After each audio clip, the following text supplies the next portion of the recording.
జరిగిన సంఘటనలో లోతు తప్పిదమేమైనా ఉంటే అది అబ్రహామును విడిచి లైంగిక అపవిత్రతలున్న సొదమ వైపు వెళ్లడమే తప్ప అతనేమి ఉద్దేశపూర్వకంగా తన కుమార్తెలతో తప్పు చేయలేదు. అతను ద్రాక్షారసం త్రాగి మత్తుడుగా ఉన్న సమయంలో ఆ సంఘటన జరిగింది.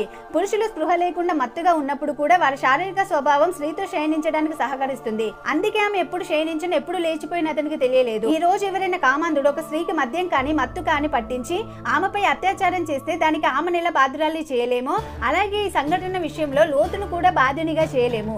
రెండవది, లోతు కుమార్తెలు చేసిన పాపాన్ని దేవుడు ఖండించాడు కాబట్టి దేవుని దృష్టికి అది హేయంగా ఎంచబడి హెచ్చరికగా ఆ పాపానికి గుర్తుగా వారికి పుట్టిన సంతానాన్ని తమ సన్నిధికి రాకుండా బహిష్కరించాడు. ద్వితోపదేశకాండ 23:3 చూస్తే అమ్మోనీయుడే గాని మోయాబీయుడే గాని యెహోవా సమాజంలో చేరకూడదు. తర్వాత కాలంలో మోయాబీయురాలైన రూతు అపవిత్రమైన తన జాతితో సంపూర్ణంగా తెగదెంపులు చేసుకుని నయోమిని వెంబడించిన కారణంగా దేవుడు ఆమెపై కనికరం చూపించాడు. ఇది ఆమె విషయంలో మాత్రమే కల్పించబడిన మినహాయింపు.